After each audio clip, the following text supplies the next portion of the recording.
السلام علیکم ورحمۃ اللہ وبرکاتہ۔ اعوذ باللہ من الشیطان الرجیم، بسم اللہ الرحمن الرحیم۔ جو آخری آیت پڑھی تھی وہ نماز میں قصر سے متعلق تھی، اور اس کے احکام ہم نے دیکھ لیے تھے کہ قصر جو ہے وہ کیا جا سکتا ہے۔ اب یہاں پر نماز کی اہمیت جو ہے اس کا اندازہ اس سے لگائیے کہ سفر میں بھی یا کسی حالت میں نماز کو اپنے وقت سے مؤخر کرنے کی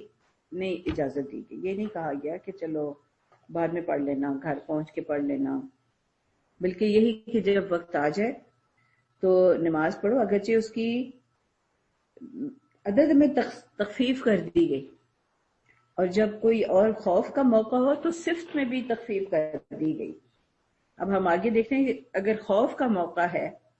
تو اس میں کیا سلسلہ ہوگا۔ اعوذ باللہ من الشیطان۔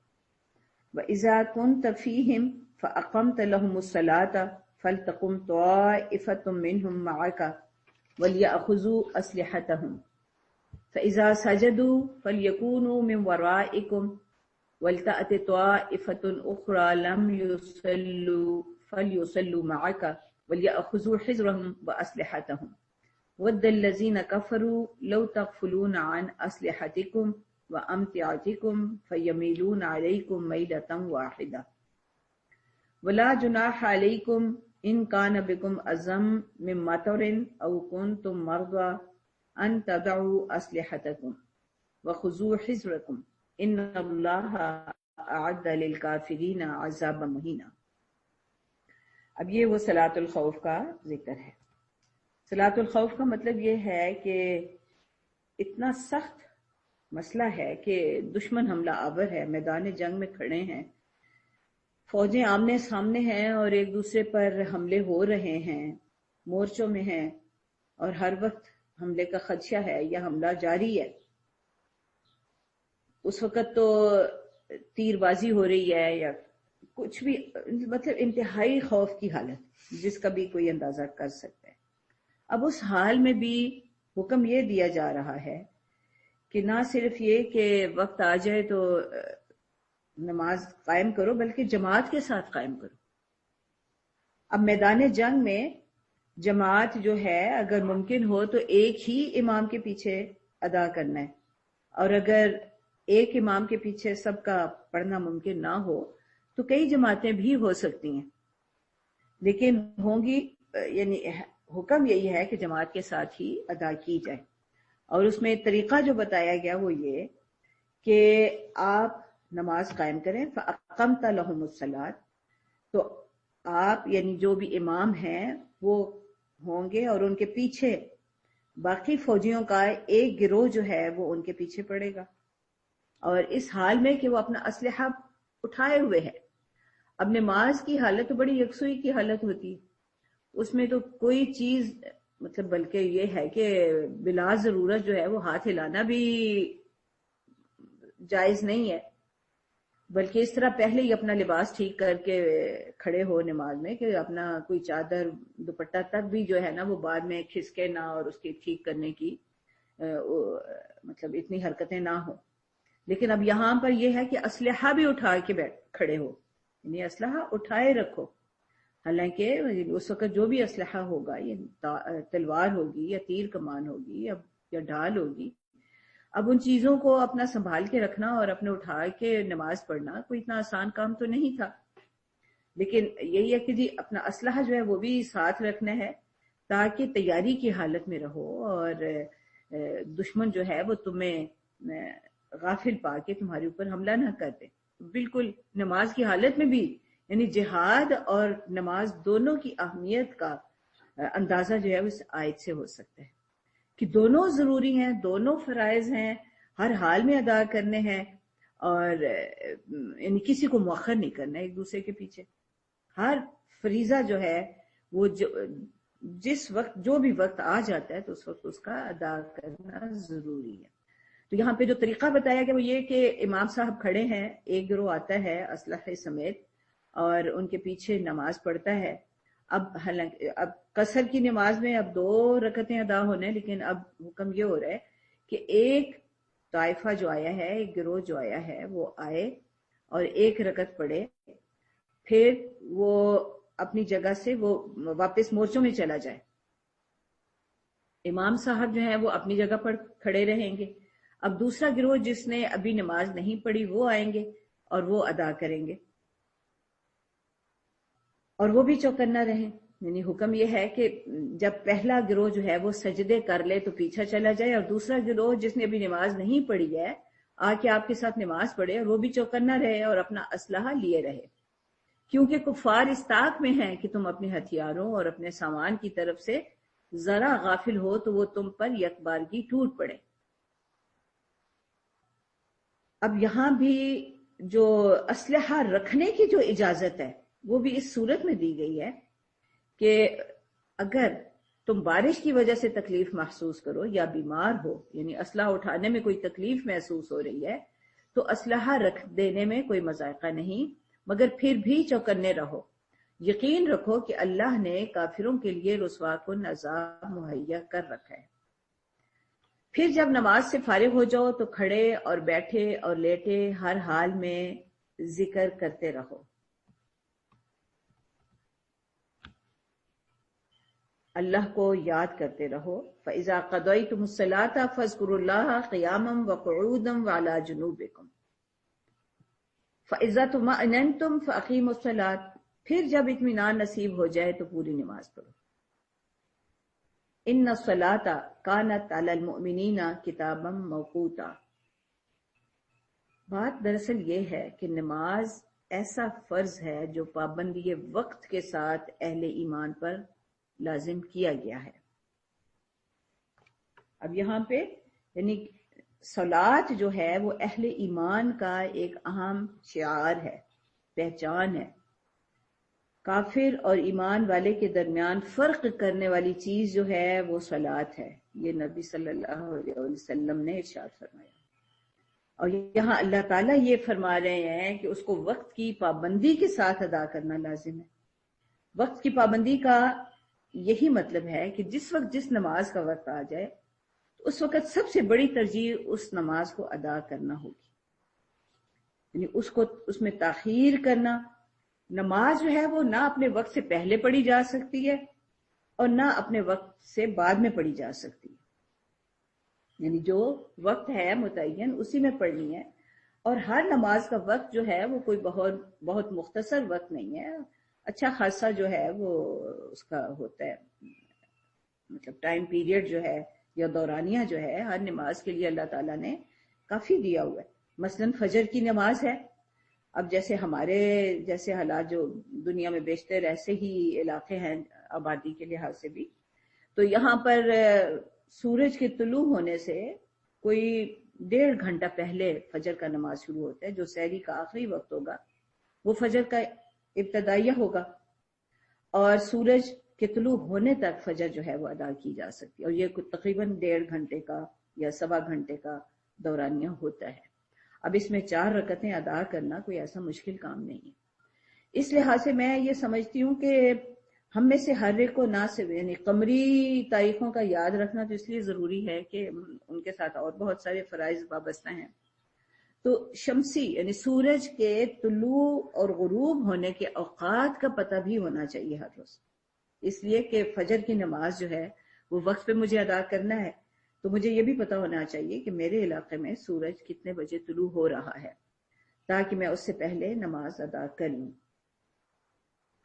اب نبی صلی اللہ علیہ وسلم خود یہ فرماتے ہیں کہ حضرت جبرائیل علیہ السلام ایک روز آئے اور انہیں ہر نماز کا ابتدائی وقت تعلیم کیا، اور اگلے روز انہوں نے ہر نماز کا آخری وقت جو ہے وہ انہیں سکھایا، اور اس لحاظ سے ہم دیکھتے ہیں کہ فجر کی نماز اگر جو صبح صادق کے طلوع ہے اس وقت سے شروع ہوتا ہے، اور جب سورج کی ٹکیاں نظر آنے لگ جاتی ہے تو اس وقت تک رہتا ہے، اور جو ظہر کا وقت ہے وہ سورج کے ڈھلنے کے وقت سے شروع ہوتا ہے اور تقریباً اس وقت تک جاری رہتا ہے جب تک سائے برابر ہو جاتے ہیں، تو یہ وقت بھی تقریباً کوئی یوں سمجھیے کہ جس وقت عصر کا وقت شروع ہوتا ہے تو ظہر کا وقت ختم ہوتا ہے، اور اس میں آج کل مثلاً 12:05 پہ اگر جیسے لاہور میں وقت شروع ہو رہا ہے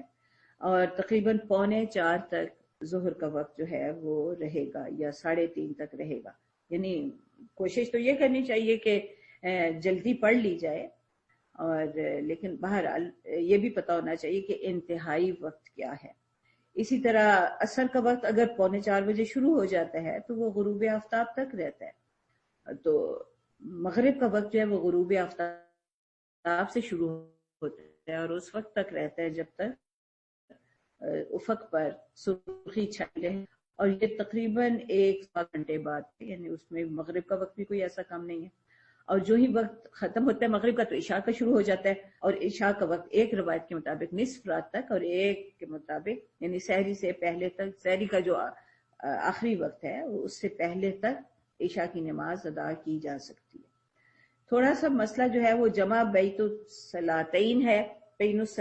ہے، تو دو نمازوں کو جمع کب کیا جا سکتا ہے؟ نبی صلی اللہ علیہ وسلم نے جس طرح حج کے موقع پر عرفات کے میدان میں ظہر اور عصر کو جمع کر کے پڑھا اور اس میں پہلے ظہر ادا کی گئی اور پھر عصر ادا کی گئی، یا مزدلفہ میں آ کر مغرب اور عشاء کو اکٹھا پڑھا جاتا ہے۔ تو بعض اوقات سفر کے دوران ہی ایسا ہوا، لیکن اس میں بالعموم یہی ہوا کہ جیسے سفر کرتے چلے جا رہے ہیں اور جب ظہر کا وقت قریب الاختتام ہے تو اس وقت رکے اور انہوں نے ظہر ادا کی، اور مطلب تھوڑا توقف کے بعد جب عصر کا وقت، آپ یوں سمجھیے کہ 2-4 منٹ کا ہی توقف ہوا ہوگا، اور اس کے بعد جو ہے وہ عصر کی نماز ادا کر دی گئی۔ ایسی کوئی روایت نہیں ملتی کہ ظہر کے بالکل ابتدا ہی سے، یعنی جیسے فرض کی اگر 12 بجے یا 12:15 شروع ہوتا ہے تو 12:15 انہوں نے ظہر اور عصر ملا کے پڑھ لی ہوں۔ تاہم کچھ فقہا کا خیال ہے کہ بھئی جمع جو ہے وہ اگر سفر آپ نے کرنا ہے تو اس سے پہلے بھی پڑھی جا سکتی ہے۔ بہرحال امام ابو حنیفہ کا مسلک تو یہی ہے کہ وہ ظہر کا آخری وقت اور عصر کا ابتدائی وقت ہو تو اس طرح پھر اس کو جمع کیا جا سکتا ہے، اسی طرح مغرب کا آخری وقت اور عشاء کا ابتدائی وقت ہو تو ان دونوں کو بھی جمع کر لیا جائے، یہ سفر میں خاص رعایت ہے۔ تو دونوں اوقات حضرت جبرائیل علیہ السلام نے جب تعلیم فرما دیے تو یہ بھی فرمایا کہ بہتری اسی میں ہی ہے کہ درمیانہ وقت اختیار کیا جائے، اور الحمدللہ ہمارے ہاں اذانیں جو ہیں وہ تقریباً درمیانے وقت ہی میں ہوتی ہیں۔ تو بہرحال اگر کوئی ایسا مجبوری ہو، مثلا سفر پہ جانا ہے، کوئی شاپنگ پہ جانا ہے،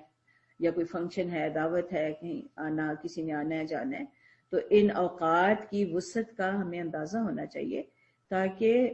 نماز جو ہے وہ اپنے وقت پر ادا کر لی جائے۔ ڈیوٹیوں میں ایسا ہوتا ہے، کوئی اچانک ایمرجنسی ڈیوٹیز میں خاص طور پر ایسا ہوتا ہے ڈاکٹروں کو، تو اگر ان اوقات کا خیال ہو تو میں نہیں سمجھتی کہ کبھی نماز جو ہے وہ وقت پر ادا کرنے سے رہ جائے۔ تو وقت پر نماز ادا کرنا اتنا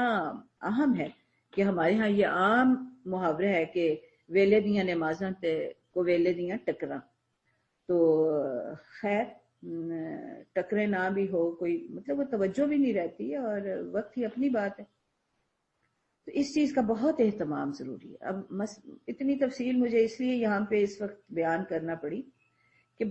اس معاملے میں بہت تساہل ہو رہا ہے کہ ذرا سی بات کو بہانہ بنا کر نماز جو ہے وہ اپنے وقت سے مؤخر کر دی جاتی ہے، اور مؤخر کرنے کا پھر نتیجہ یہ ہوتا ہے کہ بعد میں پھر عادت ہی پڑ جاتی ہے اور پھر چھوڑنا بھی جو ہے وہ آسان ہو جاتا ہے۔ تو اسی لیے اس وقت اگر آپ دیکھیں کہ سروے ذرا کریں اپنے ارد گرد، پھر دیکھیں کہ کتنے لوگ ہیں جو ہر حال میں تمام نمازیں جو ہیں وہ اپنے وقت پر ادا کرتے ہیں۔ میں نے جتنا سروے کیا تو میرے بہت ہی اس کے برے ریزلٹس ہیں، اور مجھے تو 5% سے بھی کم لوگ ایسے لگتے ہیں کہ جو ہر حال میں نماز اپنے وقت پر ادا کرتے ہیں۔ بہرحال اس کی طرف توجہ جو ہے وہ سب کو دلانی چاہیے کہ نماز جو ہے وہ اپنے وقت پر ادا کرنا ضروری ہے، اور اتنا ضروری ہے کہ اللہ تعالیٰ نے اس کی خاطر جنگ میں بھی مؤخر کرنے کی یا چھوڑنے کی اجازت نہیں دی۔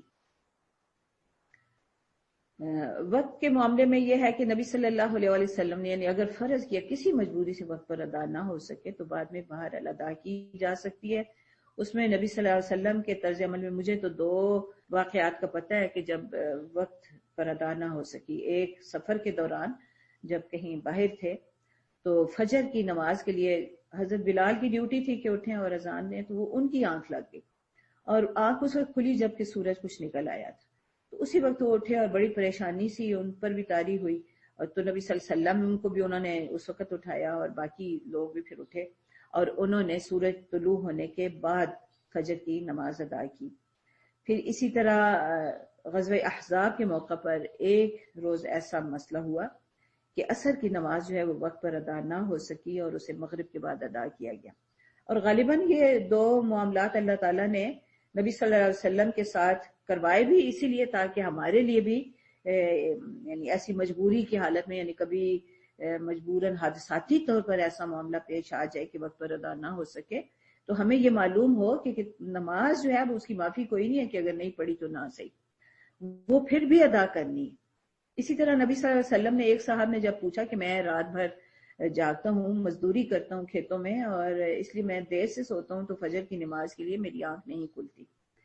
بلکہ ان کی بیوی صاحبہ نے ان کی شکایت لگائی نبی صلی اللہ علیہ وسلم کے پاس، تو نبی صلی اللہ علیہ وسلم نے ان سے جب پوچھا کہ بھئی کیا بات ہے تو کہنے لگے جی میں اس طرح، یعنی انہوں نے اپنی تفصیل بتائی، تو نبی صلی اللہ علیہ وسلم نے انہیں یہ اجازت دی کہ اچھا ٹھیک ہے، پھر جس وقت آپ کی آنکھ کھلے آپ نماز ادا کر لیا کریں۔ بہرحال اس کو عادت نہیں بنایا جا سکتا، اور مجبوری کسی کی ہو تو وہ اور بات ہے۔ اب جہاد کا پھر وہی تذکرہ، یعنی جہاد اتنا اہم ہے کہ نماز کی حالت میں بھی اس سے غفلت نہ ہو اور بندہ اپنے آپ کو ڈیوٹی ہی پر سمجھے، مورچے ہی میں سمجھے۔ اب آگے جو ہے وَلَا تَهِنُوا فِي ابْتِغَاءِ الْقَوْمِ، اس گروہ کے تعاقب میں کمزوری نہ دکھاؤ۔ ان تکونوا تعلمون فإنهم يعلمون كما تعلمون، اگر تم تکلیف اٹھاتے ہو تو وہ بھی تو تکلیف اٹھا رہے ہیں جیسے تم تکلیف اٹھاتے ہو۔ وَتَرْجُونَ مِنَ اللَّهِ مَا لَا يَرْجُونَ وَكَانَ اللَّهُ عَلِيمًا حَكِيمًا، اللہ کے تم اس چیز کی توقع رکھتے ہو جس کی وہ توقع نہیں رکھتے،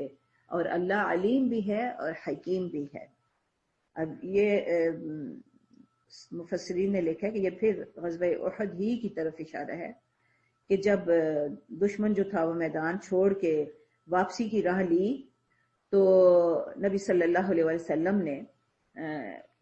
فوراً ہی مطلب اہل ایمان سے یہ کہا کہ اب وہ چلے گئے لیکن ہمیں ان کا پیچھا کرنا ہے، اور اس حال میں کہ کچھ شہداء کی تدفین ہو چکی تھی، کچھ کی ہونا تھی، اور زخمی لوگ موجود تھے، لیکن نبی صلی اللہ علیہ وسلم کے ساتھ صحابہ جو تھے وہ تیار ہوئے اور انہوں نے ان کا تعاقب کیا۔ تو اس پر اللہ تعالیٰ یہ تسلی دے رہے ہیں کہ ٹھیک ہے تکلیف تو اٹھانا ہی پڑتی ہے، اب کوئی آسان تو نہیں ہوگا وہ معاملہ کہ سارا دن کی اس مقابلے کے بعد اور اس حال میں کہ خوف بھی اتنا رہا اور پریشانیاں بھی اتنی اٹھانا پڑیں اور اپنے سامنے اپنے پیاروں کی میتیں پڑی ہوں تو ان کو چھوڑ کے جانا کوئی آسان تھوڑی ہوتا ہے، لیکن جو ہی انہیں حکم ملا کہ بھئی تعاقب کرنا ہے تو انہوں نے کوئی پس و پیش نہیں کی اور چل پڑے، اس لیے کہ ان کے سامنے اللہ تعالیٰ کا یہ وعدہ تھا کہ وَتَرْجُونَ مِنَ اللَّهِ مَا لَا يَرْجُونَ، اللہ کی خاطر جب کوئی شخص نکلتا ہے تکلیفیں اٹھاتا ہے تو اللہ تعالیٰ اس کا اجر ضائع نہیں کرتے، اور اس کی نیتوں اور اس کی تمام جد و جہد کا، تمام کوششوں کا حال اللہ تعالیٰ کے مستقل ان کے علم میں ہے۔ علیم کا مطلب مستقل ہے، ایسا نہیں ہے کہ کبھی انہیں پتہ چلتا ہو کبھی نہ پتہ چلتا ہو، اور وہ حکیم بھی ہیں، انہیں معلوم ہے کہ جو ان کے لیے کام کر رہے ہیں اس کو کیا بدلہ دینا ہے۔ اب آگے ہم چلتے ہیں۔ اِنَّا أَنزَلْنَا إِلَيْكَ الْكِتَابَ بِالْحَقِّ لِتَحْكُمَ بَيْنَ النَّاسِ بِمَا أَرَاكَ اللَّهُ، بے شک یہ کتاب ہم نے آپ کی طرف حق کے ساتھ نازل کی ہے تاکہ جو راہ راست اللہ نے آپ کو دکھائی ہے اس کے مطابق آپ لوگوں کے درمیان فیصلہ کریں۔ لِتَحْكُمَ بَيْنَ النَّاسِ، اب یہ جو حکم ہے یہ صرف یہ نہیں ہے کہ کبھی کوئی مقدمہ ہو، کوئی جھگڑے ہوں تو پھر ہی فیصلے کرنے ہیں، فیصلہ تو ہر لمحہ ہوتا ہے نا کہ آپ نے بازار کیسے چلانے ہیں، آپ نے لباس کیسے بنانے ہیں، آپ نے جنگ کیسے لڑنی ہے، ہر معاملے میں ہر وقت بندہ کچھ نہ کوئی فیصلہ کر رہا ہوتا ہے کہ یہ کام میں نے کیسے کرنا ہے، یہ چاہے اپنے بارے میں ہو چاہے دوسروں کے نصیحت کرنے کے معاملے میں ہو۔ تو یہاں پہ لِتَحْكُمَ بَيْنَ النَّاسِ کا مطلب ہم یوں لیں گے کہ تاکہ آپ لوگوں کی رہنمائی کریں اس علم کی روشنی میں جو اللہ نے آپ کو دکھایا، بما اراک اللہ۔ نبی صلی اللہ علیہ وسلم کی یہ ذمہ داری اب ہم سب پر منتقل ہو چکی ہے۔ وہ امت وسط والی آیت یاد رکھیں، ذالک جعلناکم امۃ وسطا لتکونوا شہداء علی الناس ویکون الرسول علیکم شہیدا۔ رسول اللہ صلی اللہ علیہ وسلم جس طرح گواہ ہیں، اب ہم سارے انسانیت پر اسی طرح گواہ ہیں۔ اب یہاں پر ایک اور اہم ہدایت آگے دی جا رہی ہے، وَلَا تَكُن لِّلْخَائِنِينَ خَصِيمًا وَاسْتَغْفِرِ اللَّهَ، آپ خائنین کی طرف سے جھگڑا کرنے والے نہ بنیں، وَاسْتَغْفِرِ اللَّهَ، اور اللہ سے استغفار طلب کرتے رہیں۔ ان اللہ کان غفور الرحیم، بے شک اللہ غفور بھی ہے اور رحیم بھی۔ ولا تجادل عن الذین یختانون انفسهم، اور آپ بالکل ان لوگوں کی طرف سے جدال نہ کریں، مطلب یہ کہ پھر وہی جھگڑا وہاں پہ پہلے خصیمہ کہا گیا، اب یہاں پہ تجادل، یعنی کوئی بات ہی نہ کریں۔ مجادلہ جو ہے اس میں تو بحث بھی آ جاتی ہے، اصرار بھی آ جاتا ہے کسی بات، آپ ان کی بات ہی نہ کریں ان کے بارے میں جنہوں نے خود اپنے نفسوں سے خیانت کی ہے۔ ان اللہ لا يحب من کان خوانا اثیما، یقیناً اللہ، بے شک اللہ بالکل محبت نہیں رکھتا ان لوگوں سے جو خائن ہیں، خیانت کار ہیں اور اسیم، لوگوں کے حق تلف کرنے والے ہیں، گناہ گار ہیں، جن کی عادت ہے کہ وہ نافرمانی کی روش ہی اختیار کریں گے۔ اور ان کا حال یہ ہے، یستخفون من الناس، وہ اپنی باتوں اور معاملات اور حرکتوں کو لوگوں سے تو چھپاتے ہیں، ولا یستخفون من اللہ، اور وہ اللہ سے تو نہیں چھپاتے، چھپا ہی نہیں سکتے۔ وَهُوَ مَعَهُمْ إِذْ يُبَيِّتُونَ مَا لَا يَرْضَى مِنَ الْقَوْلِ، اس لیے کہ اللہ تو ہر لمحہ ان کے ساتھ ہے، اس وقت بھی جب راتوں کو چھپ کر اس کی مرضی کے خلاف مشورے کرتے ہیں۔ وَقَانَ اللَّهُ بِمَا يَعْمَلُونَ مُحِيطًا، اور اللہ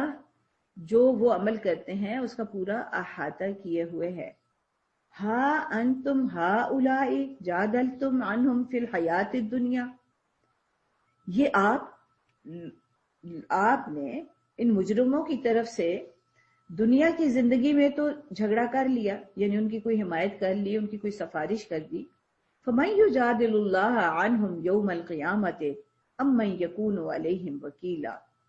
بس کون ان کا حمایتی بنے گا، کون ان کی طرف سے اللہ کے سامنے جھگڑا کرے گا قیامت کے روز، اور کون ان کا وکیل ہوگا۔ اَمَّن يَكُونُ عَلَيْهِمْ وَكِيلًا وَمَن يَعْمَلْ سُوءًا أَوْ يَظْلِمْ نَفْسَهُ ثُمَّ يَسْتَغْفِرِ اللَّهَ يَجِدِ اللَّهَ غَفُورًا رَحِيمًا۔ ہاں، اگر کوئی شخص کوئی غلطی کر ہی بیٹھتا ہے، کوئی برا کام کر ہی بیٹھتا ہے، یا اپنے نفس پر ظلم کرتا ہے، اس کے بعد وہ خود اگر اللہ سے درگزر کی درخواست کرتا ہے تو وہ اللہ تعالیٰ کو درگزر کرنے والا اور رحیم پائے گا۔ وَمَن يَكْسِبْ إِثْمًا فَإِنَّمَا يَكْسِبُهُ عَلَى نَفْسِهِ، اور جو کوئی برائی کماتا ہے تو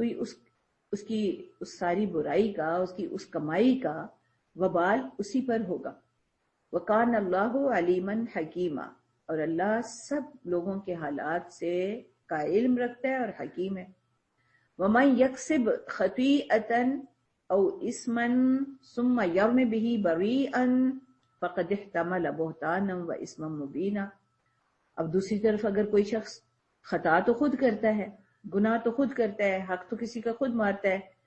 پھر اس کا الزام کسی ایسے شخص پر لگاتا ہے جس نے وہ جرم نہیں کیا، تو اس نے تو بہت بڑے بہتان اور سرئی گناہ کا بار سمیٹ لیا۔ وَلَوْلَا فَضْلُ اللَّهِ عَلَيْكَ وَرَحْمَتُهُ لَهَمَّتْ طَائِفَةٌ مِّنْهُمْ أَن يُضِلُّوكَ، اور اگر اللہ کا فضل اور اس کی رحمت آپ پر نہ ہوتی تو ایک گروہ نے تو یہ ارادہ کر ہی لیا تھا کہ آپ کو کسی غلط فہمی میں مبتلا کر دیں. وما یضلون الا انفسهم وما یضرونک من شیء، لیکن وہ حالانکہ در حقیقت وہ اپنے سوا کسی کو غلط فہمی میں مبتلا نہیں کر رہے تھے اور نہ وہ آپ کو کوئی نقصان پہنچا سکتے تھے. وَأَنزَلَ اللَّهُ عَلَيْكَ الْكِتَابَ وَالْحِكْمَةَ وَعَلَّمَكَ مَا لَمْ تَكُنْ تَعْلَمْ، اور اللہ نے آپ پر کتاب اور حکمت نازل کی ہے اور آپ کو وہ کچھ سکھایا ہے جو آپ نہیں جانتے تھے. وَكَانَ فَضْلُ اللَّهِ عَلَيْكَ عَظِيمًا، اور آپ پر اللہ کا بڑا فضل ہے. اب اس میں نا سفارش کی پہلے بات ہوئی تھی کہ جو اچھی چیز کی سفارش کرتا ہے تو اس میں حصے دار ہے، اور اس میں بڑی اہم ایک جو ارشاد ہے وہ یہ ہے کہ الدال علی الخیر کفاعلہ، کسی بھلائی کی مدد کرنے والا، الدال علی الخیر، اس پر دلالت کرنے والا، اس پر اس کی حمایت کرنے والا ایسا ہی ہے جیسے اس نے وہ خود بھلائی کی ہو، کفاعلہ ہی. اسی طرح برائی کا معاملہ ہے کہ اگر سفارش جو ہے وہ سیئہ کی ہوئی ہے تو وہ تو پھر سیئہ وہ خود بھی اس میں شریک ہوگا. اب یہاں پر صاف صاف کہہ دیا گیا کہ جو لوگ خیانت کرنے والے ہیں ان کے لیے آپ نے بالکل کوئی دعا بھی نہیں کرنی اور ان کی طرف سے کسی طرح کی حمایت بھی نہیں کرنی. اب خیانت کیا ہے؟ ہر وہ کام خیانت ہے جو یعنی ہم پہلے پڑھ چکے ہیں کہ ہمیں حکم دیا گیا ہے کہ امانتیں جو ہیں ان کا خیال رکھو اور ان کے اہل کے سپرد کرو. تو امانت کی یعنی جو امانت ہمارے سپرد ہے،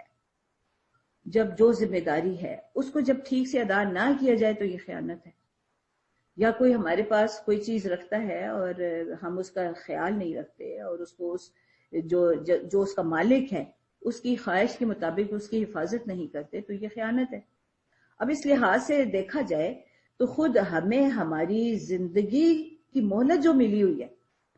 اور جو ہمیں جسمانی اور روحانی قوتیں عطا ہوئی ہیں وہ سب ہمارے پاس امانت ہیں. پھر باقی جو بھی نعمتیں اللہ تعالیٰ عطا فرماتے ہیں، رزق کی عطا فرماتے ہیں، اولاد عطا فرماتے ہیں، وہ سب علم عطا فرماتے ہیں، یہ سب جو ہے وہ امانت ہو جاتا ہے. اب ان ساری امانتوں کو اگر ہم مالک کی مرضی کے مطابق استعمال نہ کریں تو یہی خیانت ہے. اس لحاظ سے دیکھا جائے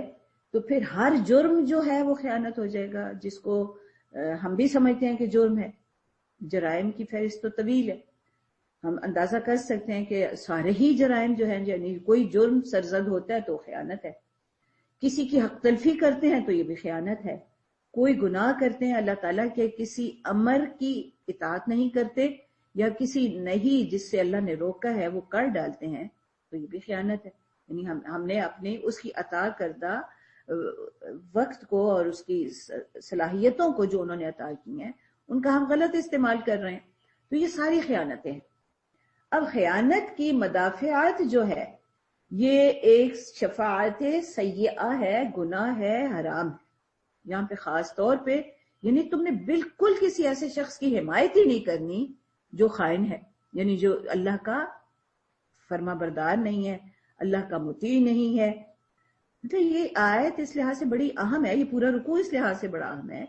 کہ ہمیں دیکھنا ہے زندگی میں بہت سارے موقع ہوتے ہیں ہم کسی کی حمایت کر رہے ہوتے ہیں، کسی کی مخالفت کر رہے ہوتے ہیں، تو ہماری حمایت اور مخالفت کی وجہ صرف ایک ہو کہ کون ہے جو اللہ کی عطا کردہ امانتوں میں خیانت کا مرتکب نہیں ہو رہا، ہم اس کی حمایت کریں گے. اور جو اللہ کی عطا کردہ امانتوں میں خیانت کا مرتکب ہو رہا ہے تو صاف نبی صلی اللہ علیہ وسلم کو منع کر دیا گیا کہ آپ نے ان کی حمایت نہیں کرنی، اور اگر کبھی کر بیٹھے ہیں تو واستغفر اللہ، اب اپنے لیے استغفار کی دعا کریں. وآخر دعوانا الحمدللہ رب العالمین.